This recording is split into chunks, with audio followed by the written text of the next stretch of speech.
The Word of God is alive and powerful, sharper than any two-edged sword, piercing even to the dividing asunder of the soul and the spirit and of the joints and the marrow, and is a critic of the thoughts and intents of the heart.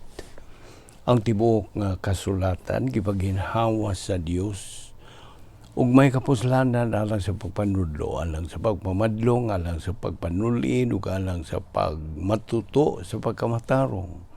Aron ang tao sa Dios mamahingpit masinangkapan alang sa tanang maayong buluhaton. Maayong adlaw sa tanan natong mga subscribers. Welcome na sab. Ning atong adlaw nga pagtuon sa pulong sa Dios ubos sa Balbido Evangelistic Ministry. Niya pa kita magadupot sa atong tun-anan nga giuluhan og The Bride of Christ, ang pangasawunon ni Kristo. Okay. Kanimo magtotoo, andamay mong kaugalingon, pinagis paggamit sa prinsipyo sa 1 Juan 1:9. Aron ikaw mapunan sa Espiritu Santo ug ikaw maandam sa imong pagpadayon sa pagtuon sa pulong sa Dios. Ug alang kanimo dili pa magtotoo, gidapit ka pinagi sa pulong sa Dios diya sa mga buhat 16:31 nga nagkanayon tumuo ka kang Ginoong Hesus ug ikaw maluwas. Okay. Now, atong gibiyaan kagahapon, nag-ingon kita nga diha sa Roma 13 versikulo 11 nagkanayon kini, do this, that is love, and do no wrong to your neighbor. Do this knowing the time that it is already the hour. Mao na kini ang takna for you to awaken, panahon na sa pagmata gikan sa inyong pagkatulog, espirituhanong pagkatulog. Kay karon ang kaluwasan mas duol na kanato kaysa niadtong nagatuo lamang kita. Now, ngayon diha nga ang gabi ay hapit ng mawa. It's almost gone. The day is near. Duol nang moabot ang adlaw. Therefore, let us lay aside the darkness. Put on the armor of light. Let us behave properly as in the day, not carousing, promiscuity, strife, jealousy, etc. May tingalig, you do not act with this together. Sanglit, mas dool na kita karon kaysa kaniadto to the final aspect sa atong kaluwasan. Diha sa 1 Korinto Kapitulo 16, the very end of verse 22, nagkanayon, if anyone does not love the Lord, he is to be accursed. Ugo niya, aniya kining pulong Maranatha. Og translated kini, untranslated word, which basically nagkaulugan og O Lord, come. O Lord, come. Mao kini ang cry of the heart ni Apostol Pablo. Like ni Apostol Juan, at the end of Revelation, he said, even so come, Lord Jesus. They lived in hope of Christ's return. That's why, again, diya sa 1 Thessalonians chapter 1 verse 10, they were waiting for His Son from heaven. They were consciously, eagerly waiting for Christ sa iyang pagbalik.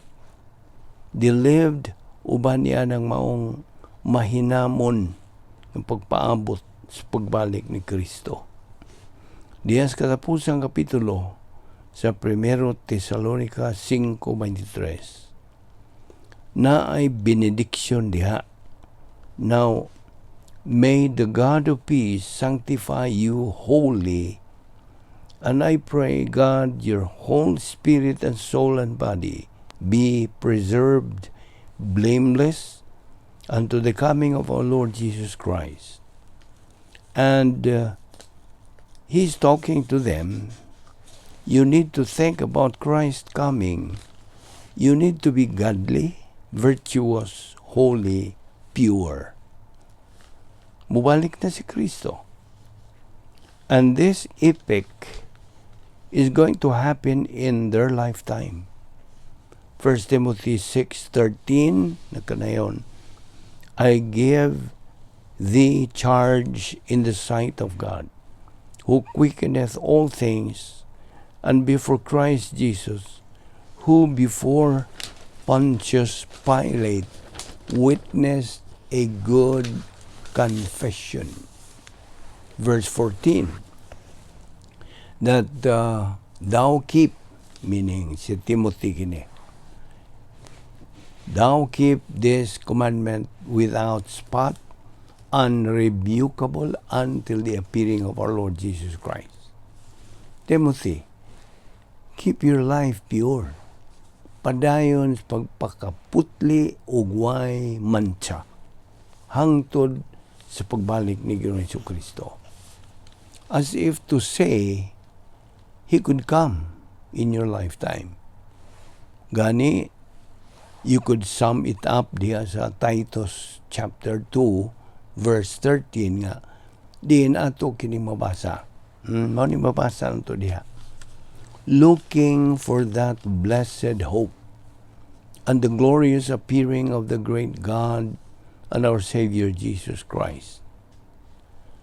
Now, unsa nay una niya na, unsa na una. The grace of God has appeared, bringing salvation to all men, teaching us that denying ungodliness and worldly lusts, we should live soberly, righteously, and godly in this present world. Kitang tanan should be living as if Christ could come at any moment. Okay? Ingon niya na ang ilang pagkinabuhi.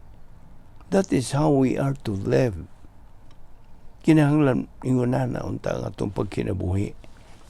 Now diha sa Pilipos, ato kining mabasa diha sa kapitulo 3, versikulo 20, nga ang atong pagkalungsuranon, our citizenship is in heaven, from which also we eagerly wait for a Savior, the Lord Jesus Christ. Yes, nagkapaabot kitang tanan for the Savior to come. Tungod kay iyang pagabalhinon, kining pagabalhinon, usabon o ilisan, ang lawas. He will transform the body of our humble state in the conformity with the body of His glory, His resurrection body, at the exertion of the power that He has even to subject all things to Himself. Now, did Paul think he might die? Sure. Now, there's 1 Timothy 5:9, kini na kanayon. For God hath not appointed us to wrath, but to obtain salvation by our Lord Jesus Christ. Verse 10, who died for us, that whether we make, meaning, not make, or wake, whether we wake or sleep, we should live together with Him. Now, he thought he might die. He thought Christ might come, but he didn't know. He might live till Christ comes. He might die. Wa siya mahibaw niini.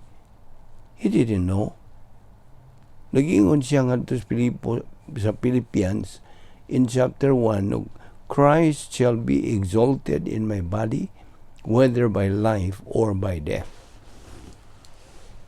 For to me to live is what? Christ. And to die is what? Gain. Profit. Ganansya. Now, having the desire, tinguha nga mobiya o makig-uban na diha kita kang Kristo in much better, mas labaw pang bintaha nga toward the end sa iyong kinabuhi in that wonderful final triumph o pagsaksi. 2 Timothy 4:6. For I am now ready to be offered, and the time of my departure is at hand. Verse 7, I have fought the good fight, I have finished my course, I have kept the faith. Verse 8, henceforth there is laid up for me a crown of righteousness, which the Lord, the righteous judge, shall give me at that day, and not to me only, but unto all them also that love his appearing. Lami og nindot kayo pagkasulti ka na, right? Aniya na kus hinapos ka bahin sa akong kinabuhi. Nahibaw ko ana. But he had hope nga si Jesus moabot in his lifetime. Kayan may tabo ka na. But it did not happen. But all day, sa tanan og tibok niyang pagkinabuhi, he loved his appearing. Naghinam-hinam kini si Pablo sa pagpaabot, sa pagtungha ni sa Ginoo. Ikaw, ikaw ba? Mangutana ko nimo, isuon nga magtotoo. Do you love his appearing? Are you eagerly anticipating that glorious and wonderful event? Naghinam-hinam ka ba sa pagpaabot niya na? Nagaingon ka ba, even so come Lord Jesus? Or are you so caught up? Nabihag ka ba? O nalumay ka ba sa mga binuang foolishness ni ining kalibutan na? That you lost that perspective na huwag tang na imong husto nga panglantaw? Miingon si Pablo, whether you die or live, iyaha ako sa Ginoo. I belong to the Lord. Mas maayo pag mubiya nako dinhi karon. But it might be more needful. I don't know kung moabot magyod ang Ginoo during my lifetime. Apan, of course, posible man kayo ka na nga may tabo. Nagtuo ako niya na. And if I love his appearing, kana, anay ipikto nga espirituhanon nganhi kanako. So, they live in the light of this promise. Nining maong saad. Ug ang pagkatinuod ni ining butanga. Karon mo balik sa maong mubalik tas maong teksto. Verse 15, again, nagkanayon. For this we say unto you by the word of the Lord, that we, which are alive and remain unto the coming of the Lord, shall not prevent them which are asleep. Now, ang punto din himao, nga we are not going to have an advantage. It's no advantage. Why makabintaha kung bahin ini? Why bintaha to be alive at the rapture? All Christians, alive or dead, when our Lord Jesus Christ comes to gather us and take us to the place nga iyang gianda malang kanato in His Father's house. Ang tanan kanato, kitang tanang mga magtotoo, pagatapukon will be gathered. Why mausa kanato ang may bilin? No one will be left out. Di man nina? So the pillars of the rapture event, the death and resurrection of Christ, ug ang pagpadayag kang Kristo. The participants, meaning all believers, dead or alive, all will be gathered up. Why bisang usa will miss that event? Kasabot ka?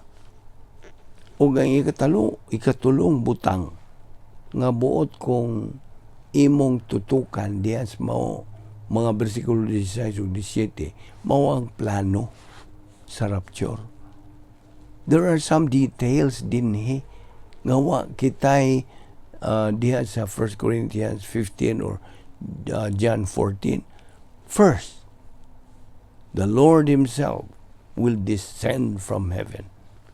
Mao kini ang pagtuman sa saad diyan sa Juan 14. I will come. Mao kanay saad, I will come. So ayaw ka balaka. Don't be troubled. Let not your heart be troubled. I'm going to prepare. Mag-andam akong dapit alang kaninyo.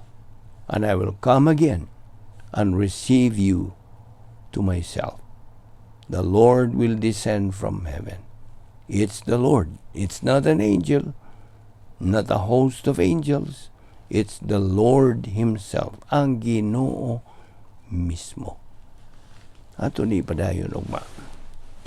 Bala na mo Diyos, salamat nining grasya nga mong paimutan tuon nining Bride of Christ nga mong gitunan.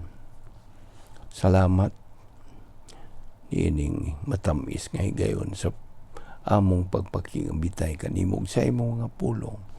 Ug salamat din among Bible study pinagi sa Vic Balbido Evangelistic Ministry kining tanan among ipasalamatan sa ngalan ni Ginoong Hesukristo. Amen.